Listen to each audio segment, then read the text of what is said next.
Estamos ahora en el versículo, terminamos de leer, hermanos, en la parábola que habla acerca de la red. Luego hay otro que está hablando acerca de los tesoros viejos y tesoros nuevos. Y luego sigue en el 53, está hablando acerca de Jesús de Nazaret. Ahí le da la cita bíblica de los otros evangelios. Y entonces, hermanos, vamos a tomar acá esta parte. Amén, ¿lo tienen? Mateo capítulo 13, versículo 53 hasta el 58. Amén. Leemos la palabra del Señor. Aconteció que cuando terminó Jesús estas parábolas, se fue de ahí. 54.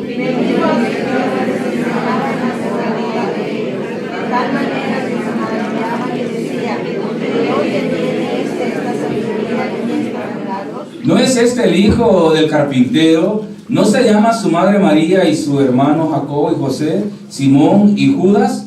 ¿No estás todas sus hermanos con nosotros? ¿De dónde pues tiene estas cosas?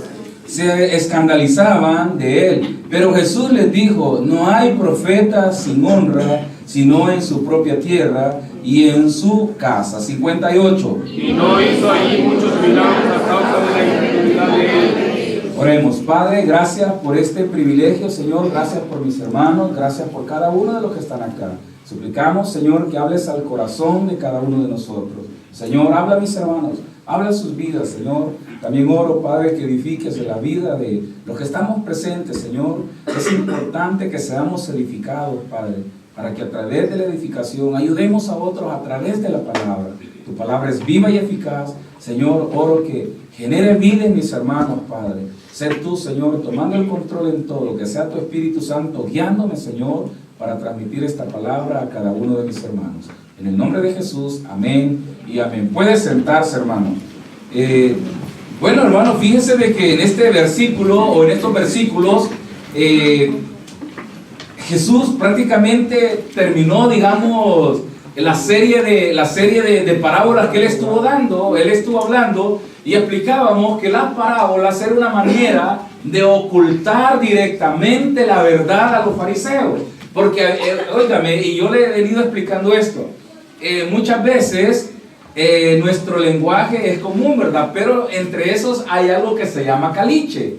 Y muchas veces hay personas que el caliche no lo entienden. ¿Quién sabe qué es caliche? Me quedan viendo, pastor, ¿qué es eso? Entonces, hermano, el caliche, hay personas que les gusta hablar bastante en caliche.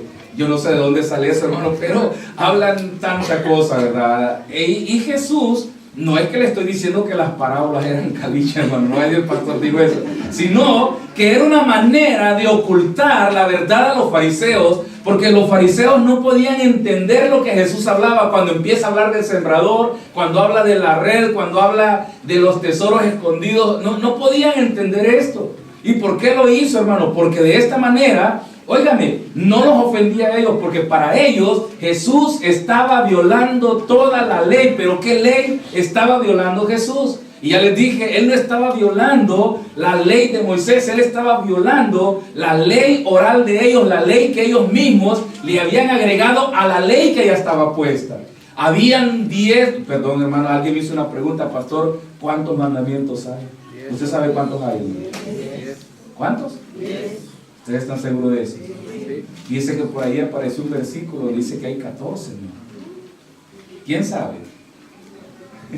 ¿Verdad que nos enseñaron siempre los 10 mandamientos? Bueno, hermano, entre esos mandamientos, 10 mandamientos, ¿sabe qué? Los fariseos, los talmudistas agregaron 608, 609 mandamientos más, hermano. Entonces, óigame, hermano, imagínense, no matarás, y a ese no matarás, haga de caso que le agregaron como 20 mandamientos más. No robarás, y le agregaron otras cosas más. No vas a robar, pero no dice qué, ni cuándo, ni dónde.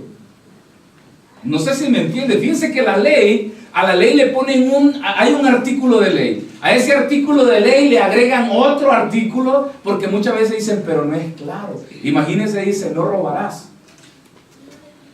Y usted se queda, no robarás, y dice, ¿no robarás qué? Gallinas, vacas, dinero, ropa. Porque hay gente contradictoria que es así, hermano. Pero dígame qué cosa no debo robar.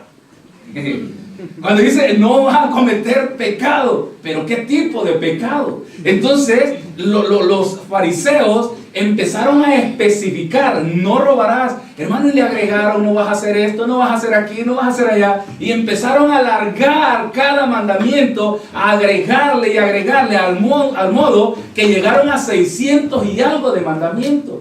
Entonces, cuando Jesús vino, Jesús, hermano, la Biblia no dice, tenés que irte a lavar las manos cuando vas a comer, pero los fariseos le agregaron eso a la Biblia, a los 10 mandamientos. Por eso cuando Jesús va pasando con sus discípulos y dice que agarran espigas y las frotan entre las manos y la comen, le dijeron, ¿por qué tus discípulos comen sin lavarse las manos? Y para ellos eso era una ofensa. Una ofensa, hermano. Como para usted muchas veces, el hermano que está al lado no ora y usted se siente ofendidísimo. No sé si me comprende esto. Muchas veces el que está al lado suyo anda con una ropa bien diferente a la que usted anda, hermano. Y usted está que arde y no está sentado, ¿verdad? Como que sea en la fiesta, como que sea al cine vino. Y usted anda bien bonito, de traje y de todo, ¿verdad? De traje, ¿qué trajo, hermano? Anda bien bonito usted, y entonces pareciera que eso hay una incomodidad, pero el fariseo, el escriba, tendía a decirlo, se lo decía a Jesús. A Jesús le decía, óigame, dice que no iba a hacer ningún tipo de ejercicio, pero óigame, eso se lo agregaron ellos, no lo decía la ley. Jesús dijo que el día sábado se evitaran hacer todo tipo de trabajo, y para ellos hasta para cocinar su comida era un trabajo, por eso no cocinaban. El día viernes cocinaban todo. El día sí, viernes, el jueves sería, porque ya el viernes a las 6 de la tarde empezaba su chaval. Para que, hermano, el siguiente día no tener que hacer ningún tipo de ejercicio. Hermano, así de santos eran ellos, hermano. Igual que usted. Entonces Jesús, ¿qué hizo? Jesús vino a convulsionar, Jesús vino a revolver todo eso. Entonces a Jesús lo acusaron de estar violando la ley, mas no era la ley de Moisés. Él estaba prácticamente violando la ley que ellos habían inventado. Y es por eso cuando decíamos que muchas veces en las iglesias, los pastores ponen requisitos, reglamentos. Mire, fíjese que nuestra iglesia central, hermano, le voy a contar, yo sé que algunos saben, otros no. Yo no sé si usted cuando ha ido ha visto que hay un montón de ventas de ropa ahí en toda esa calle, hermano. ¿Alguien sabe por qué está esa venta de ropa ahí? Los hermanos vienen al culto o van a comprar ropa. Es bien ilógico, pero sabe que si usted va con una camisa escotada, sabe que no la dejan entrar al templo. Entonces salen corriendo las hermanitas, ahí está un montón de blusas, ahí lo que me vean. Compra una blusa y se la ponen al instante. Así de sencillo. Los pantalones, eso lo dejan pasar, pero hace tiempo atrás usted iba con pantalones, no la dejaban entrar. Hermano, ¿por qué muchas veces las iglesias ponen este tipo de reglamento? Pero siempre hemos dicho, hermanos, ¿acaso el reglamento humano cambia a la persona? Jamás, hermano, jamás lo cambia.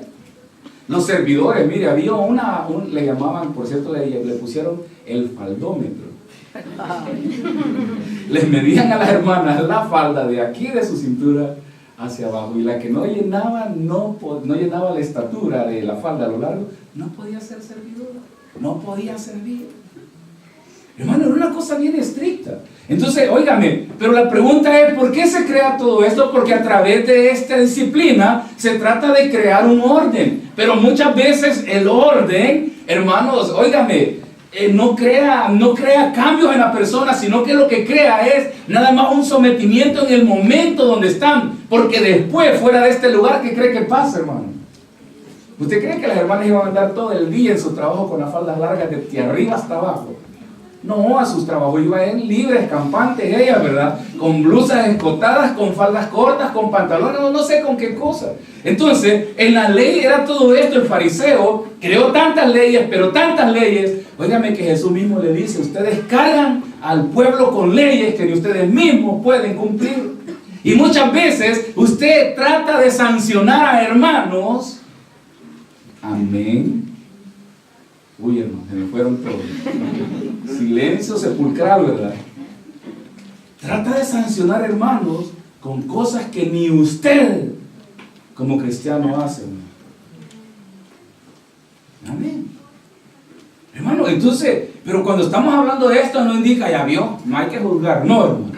No estamos hablando de esto, estamos hablando de que Jesús, me fue tan señalado al grado que le dijeron, tú has hecho pacto hasta con Satanás, has hecho pacto hasta con el mismo príncipe de los demonios. ¿Por qué, hermano? Porque de él emanaba algo tan lindo que él tenía la capacidad y vino a romper, hermanos, toda la religiosidad que había en aquel momento, habiendo terminado, habiendo vertido todas las parábolas. Ahora, hermano, viene él. Pues decíamos que las parábolas eran para no ofender. Ahora viene él, dice que se vale en el 53, dice, aconteció que cuando terminó Jesús estas parábolas, se fue de allí y venido a su tierra, les enseñaba en la sinagoga. Entonces, hermanos, yo le decía el miércoles o el viernes creo que fue, hermano, Jesús fue judío, Jesús vivió como judío.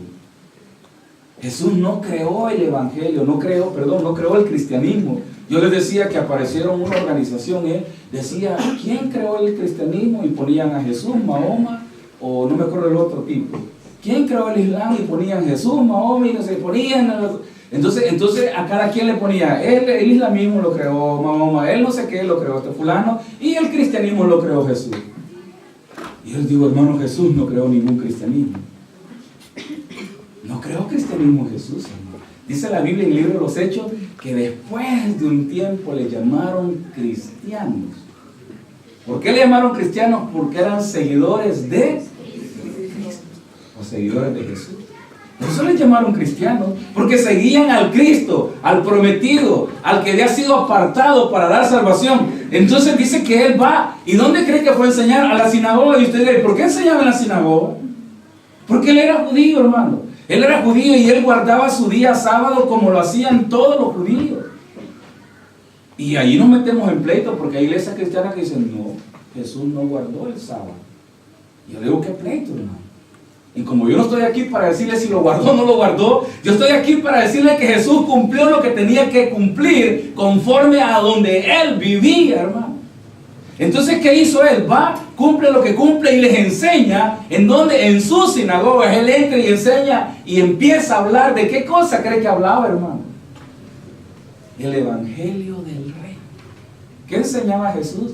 El evangelio del reino. Por eso nos puso anteriormente las parábolas donde dice el reino de los cielos es semejante a esto, es semejante. Y empieza a explicar. Entonces dice que les enseñaba en la sinagoga de ellos. Lo tiene allí, de tal manera que se maravillaban y decían, ¿de dónde tiene esta sabiduría? Ya lo explicamos, hermanos, ¿de dónde adquirió Jesús la sabiduría?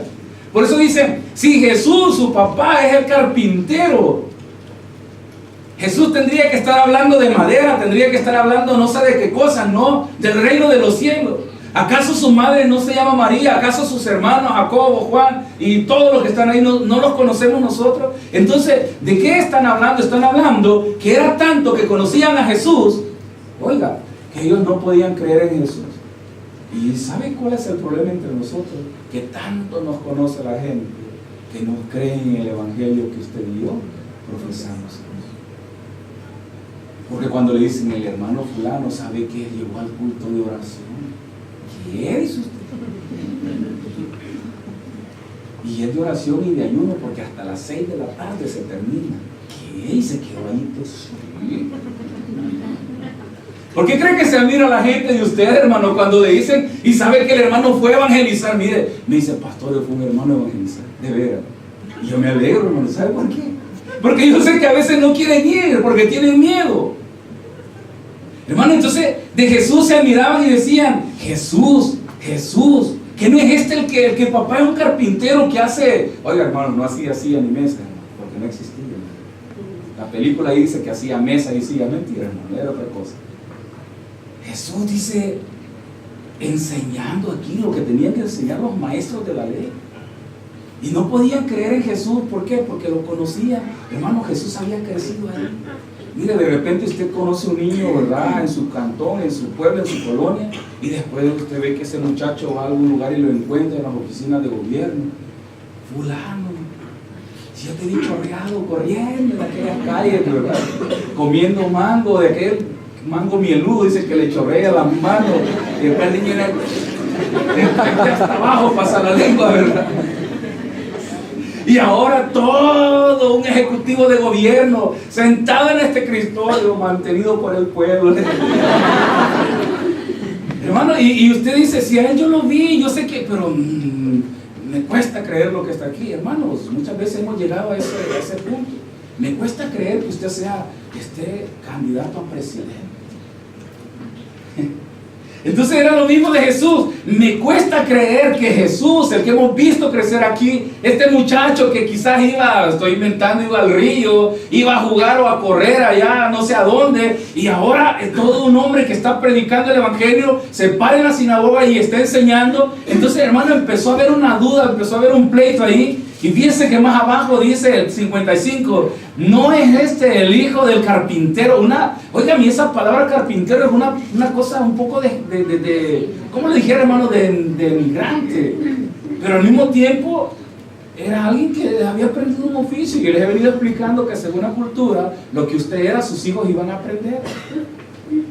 Y yo le digo, en lo espiritual es así, hermano, porque si usted no es una persona muy dada al evangelio, no espere que sus hijos sean muy dados al evangelio, hermano.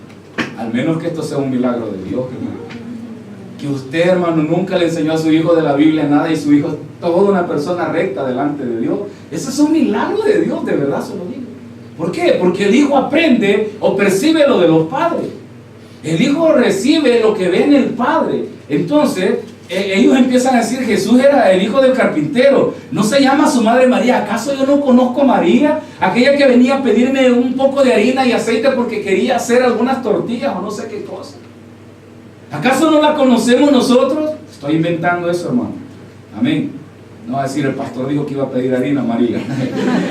Dice, entonces, ¿no se llama su madre María y sus hermanos Jacobo, José, Simón y Judas? ¿No están todos sus hermanos con nosotros? ¿Acaso dice, no lo conocemos, sabemos quién es? Y ahora, ¿qué está hablando este Jesús? Hermano, pero óigame, Jesús rompió todos los esquemas. ¿Por qué? Porque dice la Biblia que Él era el Hijo de Dios. Él es Dios mismo. Y Él vino, ¿a qué cosa vino? Dice la Biblia, a darnos salvación. Él vino por su vida. Él vino por usted y fue a la cruz para darnos vida y vida en abundancia. Amén. Y la gente no lo entendió, hermano.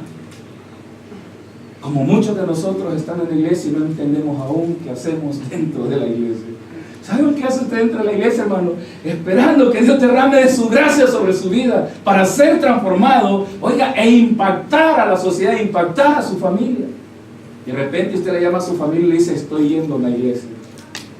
Su familia no lo cree. Y le dice, estoy yendo a un taber. De más no lo creen todavía. Te vuelves a meter ahí. No pudiste ir a otra iglesia. Porque hemos creado una fama terrible, hermano. Yo le decía el miércoles, a usted, hermano, como cristianos lo conocen, pero de repente dicen, del taber, pues sí, tiene razón andar haciendo esto y esto.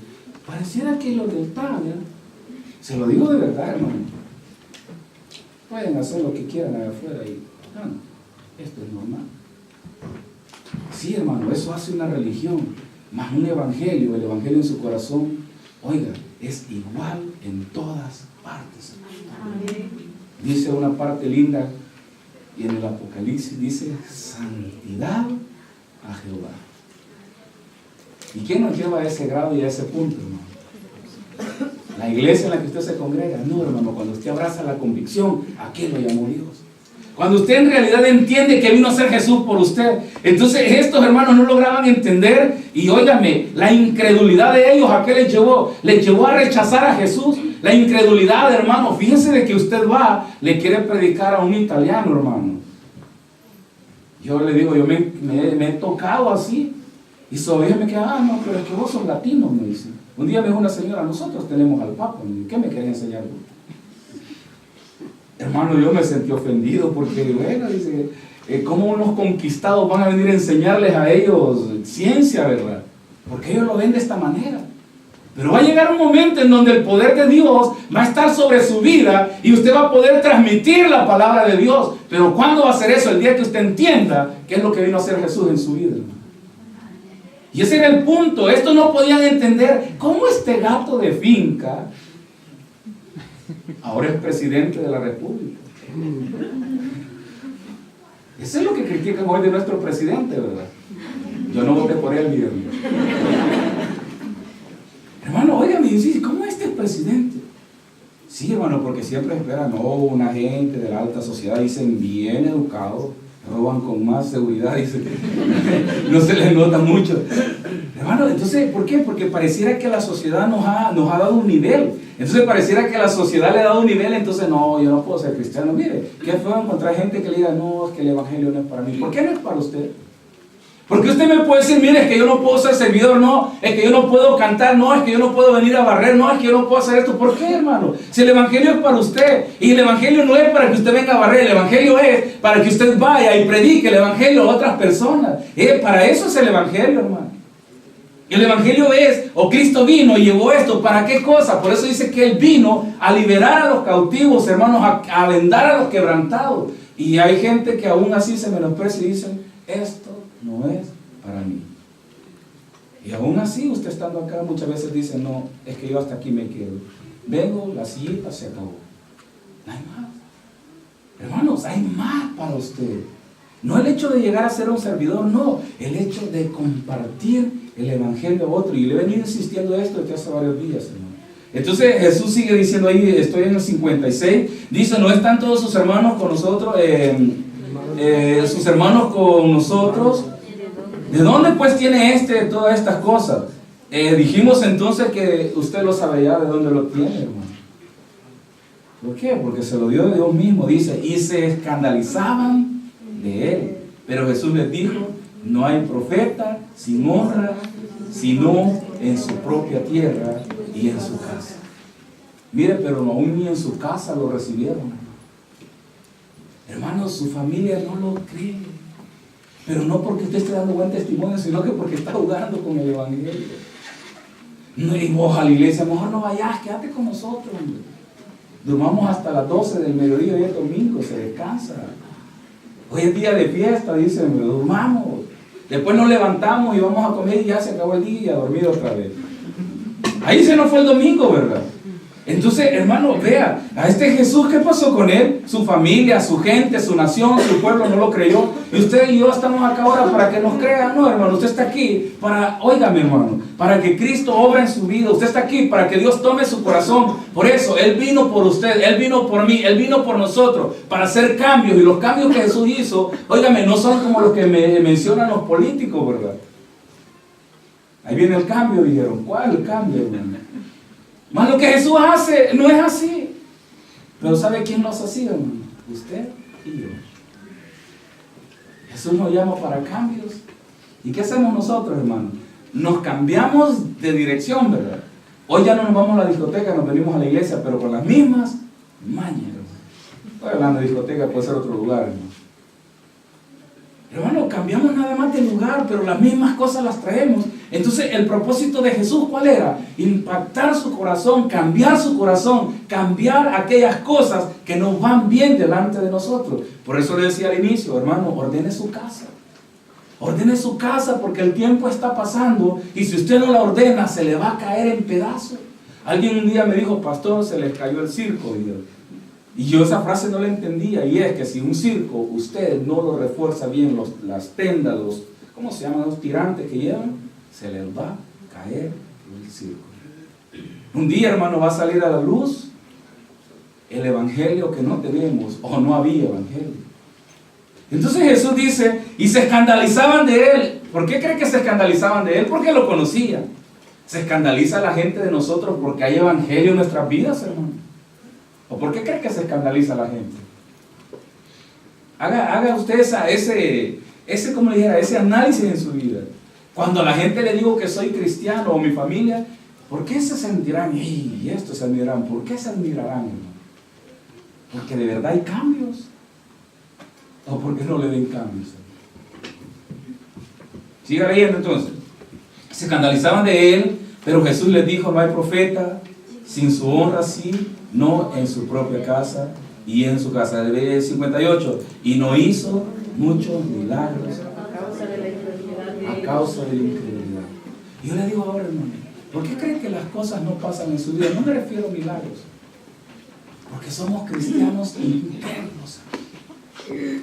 Somos bien incrédulos estando dentro de la iglesia. Usted dice, esto no va a pasar nunca en mí. Hermano, la incredulidad es una cosa tan terrible porque es interna. La incredulidad no se ve, hermano. Usted puede estar aquí pero sin creer en Cristo. Yo les dije, o les contaba, una vez conocí a un señor, bueno, era un sacerdote, y una de las cosas que a mí me impactó de él fue que me dijo, yo no creo en Dios. Y que un sacerdote le diga eso a usted, hermano. Si anda hasta la vestimenta. Y anda la vestimenta porque eso es parte de su cuestión. Y él me dice, yo no creo en Dios. Hermano, fue una cosa que me acompañó en la cabeza. Además, era un catedrático. Él decía que era ateo, enseñaba filosofía y agarraba a todos los evangélicos, como no tiene idea, a todos los aplazaba con sus doctrinas de filosofía. Porque él decía, yo te voy a combatir ese evangelio porque Dios no existe. Tenía su cartoncito de sacerdote y bla, bla, bla, y toda la historia. Que es una cosa bien difícil. Yo le digo, hermano, usted dentro de la iglesia, quizás no lo diga, pero muchas veces estamos en la iglesia y así con nuestros hechos, con el testimonio, estamos negando a Cristo Jesús. Hermano, estamos llamados a qué cosas. Entonces cuando la Biblia está hablando de que la gente se admiraba, oiga hermano, eso sigue actuando. La gente se sigue admirando del evangelio. La gente, oiga, me pasan los italianos, nos ven acá y dicen, ¿y esto qué hacen? En un culto. Qué raro, qué extraño. ¿Qué es eso? Hermano, la gente dice, eso es tan loco, están perdiendo el tiempo, temprano nos empiezan a despertar. Teníamos al vecino allá afuera, gracias a Dios, que se nos empezaba desde temprano a dar, ya están molestando. Porque la gente no lo entiende. Hermano, dice la Biblia que las cosas espirituales se entienden a través del Espíritu. Mas el hombre natural, el hombre común no lo logra entender. Pero óigame, usted no es que se ha colado a esta iglesia. Usted está aquí porque Cristo le llamó, Cristo le ha traído. Él ha querido tenerle en este lugar. ¿Para qué? Para que su vida sea transformada, su vida sea cambiada para cosas grandes. Entonces, hermano, ¿por qué la incredulidad hay que combatirla? ¿Cómo se combate la incredulidad, hermano? ¿Alguien sabe cómo se combate? Leyendo la Biblia y creyendo más en Dios. Mentiras, hermano. Busque a Dios. Busque a Dios. Mire, usted puede leer la Biblia y no puede creer en Dios. Los abogados, hermanos, pregúntale a un abogado si ha leído la Biblia. Ellos llevan una materia donde tienen que leer la Biblia. Y alguien dijo por ahí que no hay ningún abogado recto. Dicen que todos son como los plátanos. Todos tienen sus curvas. Y leen la Biblia, hermano. Pero yo le vuelvo a decir, la Biblia genera vida en el corazón del hombre. La Biblia genera vida en el corazón del hombre. Entonces hay personas que dicen, para tener fe, ¿qué hay que hacer? Hermano, ¿qué hay que hacer para tener fe? Venir al culto, leer la Biblia y orar. Usted lleva años, ¿verdad? Leyendo la Biblia, viniendo al culto y orando. Y aún así, hermano, sigue orando. Hermano, los cambios los trae Dios. Y dice, entonces esta parte a mí me admira porque dice, no hizo muchos milagros. ¿Cuántos milagros espera ver usted? Oiga, cuando hay un problema en la dificultad, dice el Señor, voy a ir al culto de oración, voy a orar, voy a hacer esto, voy a servir. Y queremos servir, ¿para qué? Para que Dios haga algo. Oiga, hermano, primero cambia el corazón. Primero cambiemos el corazón, cambiemos nuestra vida para que Dios actúe en nosotros a causa de la incredulidad de ellos. Entonces, hermano, yo le digo, hay que ser incrédulo. Usted sabrá qué tiene que hacer. Porque el pastor le puede decir, hermano, no sea incrédulo para que Dios haga obra en su vida. Y usted va a oír y va a decir, amén. Pero de verdad ha dejado de ser incrédulo, hermano. Usted sigue siendo incrédulo. ¿Cómo lo sabe? El testimonio habla de nosotros. Pasemos al 14. Y ahí entra otra parte, hermano, bien interesante. Y ahí cambia todo el panorama porque ahora viene el reconto, viene la historia. Y dice, en aquel tiempo, Herodes el tetrarca oyó la fama de ¿quién? De Jesús. Oiga, Jesús impactó, hermano, porque hacía milagros. 2. Y dijo a sus criados, este es Juan el Bautista, aquel que yo mandé a matar. ¿Por qué cree que Juan, este tetrarca decía esto, hermano? Porque él, óigame, la causa de Juan, ¿cuál fue la muerte de Juan? Fíjese que él empezó a denunciar el pecado de este señor, porque él se había casado, oiga, con una sobrina de él. Y empezó Juan el Bautista a decirle, tú estás cometiendo pecado. Y por esa razón lo llevaron a Juan a la cárcel y lo decapitan. Fíjense que muchas veces la gente está dispuesta, yo le decía a los hermanos servidores están dispuestos, pastor, yo voy a barrer, pastor, yo voy a hacer esto, yo voy a hacer aquí, yo voy a hacer allá. Pero nadie está dispuesto a aceptar los cambios espirituales. En este caso, hermano, este Herodes oía a Juan, que Juan vino, se paró y dijo, arrepiéntanse, el reino de los cielos se ha acercado, arrepiéntanse, y él lo oyó, hermano. Ok, hasta ahí estaba bien. ¿Sabe cuándo le incomodó? Cuando se paró y le dijo, tú estás pecando. Hermano, qué feo se siente, ¿verdad? Que le diga, hermano, usted está pecando. ¿Se lo ha dicho alguna vez Dios mismo a usted? No, el pastor me lo grita cada rato del púlpito. Hermano, Cristo ha hablado a su vida y le ha hecho sentir que usted está cometiendo un error delante de Él, que usted está pecando, y dice la Biblia que la paga del pecado es muerte. Hermano, yo les he venido anunciando de tanto tiempo por qué muchos andamos decaídos dentro de la iglesia, porque a muchos se nos apagó el fuego aquí adentro de la iglesia, hermano. Yo siempre digo, los hermanos vienen bien bonitos al culto la primera vez, cantan y todo, y pasan los días, hermano, y aquel fuego, ¿sabe qué pasó? Como las candelitas, usted trae una candela y la pone, después de ciertas horas esa candela, hermano, se acabó. Yo le pregunto a usted, ¿por qué cree, hermano? El fuego se nos apaga. Si dice la Biblia que la luz del cristiano va de aumento en aumento, hermano. No me dice que cuando, es que ya conozco a todos los hermanos. Sí, hermano, ese es el problema, porque venimos a la iglesia a conocer a los hermanos. Usted viene a conocer a los hermanos, usted tiene que venir a conocer a Cristo, a entender a Cristo, a recibir a Cristo en su corazón, a actuar como Él quiere que actúe, para que esto le genere vida a su vida. Pero usted viene a ver, ¿cómo es este hermano? Y se busca uno para que le encuentre la historia de los hermanos, ¿verdad? Yo te lo veo, este hermano, aquel que está allá, aquel que está allá, aquel otro, y empiezan a explicar todo. Y a usted, hermano, ¿cómo anda? Cuando ya anda aquí, anda viendo el hermano, se aparta. Andamos esquivando a los hermanos para no toparnos con ellos. ¿Por qué? Porque hemos adquirido conceptos que destruyen el corazón. Entonces, este Herodes, hermano, óigame, él a Juan lo oyó hablar, oía que andaba el Juan predicando, bautizando gente, reprendiendo a los judíos, a los fariseos. Los fariseos llegan y le dicen, queremos bautizarnos. Y él les dice, generación de víboras, ¿qué les ha enseñado a escapar de la ira de Dios? Todavía les dijo víbora. Y ese tetrarca diga, este le está dando duro a los fariseos. Pero cuando llegó hacia él y le dijo, tú estás pecando, no es conmigo. Pastor, me voy de la iglesia. Y él, hermano, que tarde o temprano lo van a alcanzar, dice la Biblia, tus pecados te alcanzarán. Hermano, óigame, no es que el pastor lo va a seguir, no es que el pastor le vinieron a contar. Óigame, dice la Biblia, tus pecados te alcanzarán. Un día los frutos de lo que usted está sembrando va a salir a la luz. No, ¿y por qué le digo esto, hermano? Porque es necesario que ordene su casa, se lo vuelvo a decir.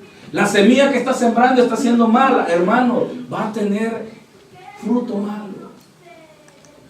Va a tener fruto malo. No puede sembrar las dos cosas. Usted no puede sembrar cizaña y trigo. No lo puede hacer.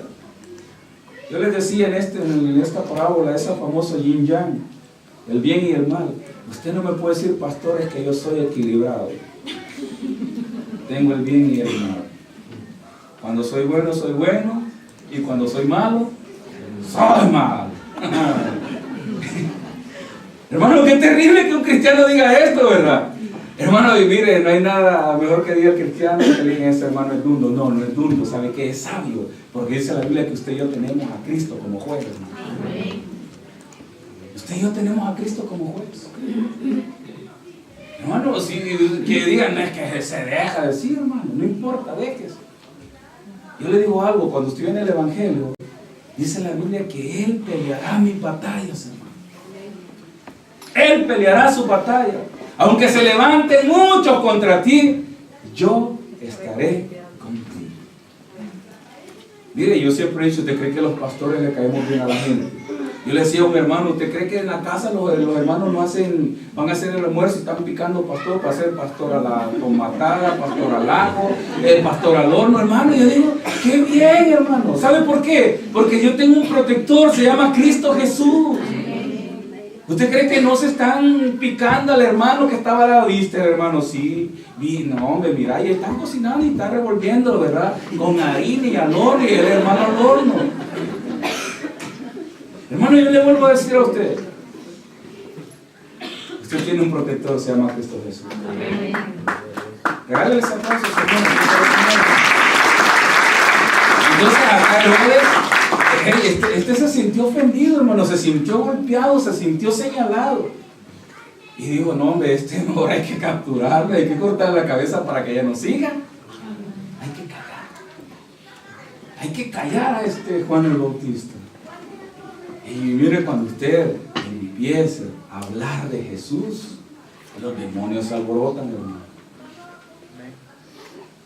Dígame, no crea que es una cuestión que la tía va a volar. No, esa tía déjela a un lado, que esa se encarga Cristo. Los demonios se alborotan cuando usted empieza a hablar de Jesús. Porque dice la Biblia que usted y yo tenemos una lucha, y nuestra lucha es espiritual. Mire, si los voladitos que andan ahí adentro, si usted no los ha sacado y usted dice voy a hacerme cristiano y quiere leer la Biblia, el volado le va a procurar dormirlo, hermano. Y va a impedir que usted venga a toda costa a un culto, va a impedir que usted le cante al Señor, va a impedir que usted saque lo que Dios tiene en su corazón. ¿Por qué? Porque los demonios, oiga, hermanos, son anticristianos. Y entendamos que el decaimiento es producto de lo que estos están haciendo en nuestras vidas, y están provocándonos de constante a pecar, hermano. Están provocándonos a constante a que usted cometa cosas que no agradan a Dios. Entonces Herodes se asustó y dijo, Juan el Bautista, o sea, hermano, él sabía que lo que había hecho no era correcto. Él sabía que haber matado a Juan, hermano, había cometido un error, pero como estaba pasado de copas, porque era una fiesta en la que estaba, hermano. Y él en la fiesta le dijo a la hijastra prácticamente, porque dice que bailó delante de él. Oigan, y esos bailes, hermano, eran bailes totalmente depravados. Y él le dijo, te daré todo lo que tú pidas. Y la muchacha dice que, aconsejada por su madre, le dijo, pedile la cabeza de Juan el Bautista. Y la señora, hermano, ¿quién era? Era la sobrina de él. Estaban cometiendo algo que se llama incesto. Y Juan le señalaba eso. Y él, ¿verdad?, pasadito de copa, dijo, ok, te doy la cabeza de Juan. Entonces ahora, hermano, él asustado, así, espaventado, ¿verdad? Ha resucitado Juan. No, hermano, era Jesús.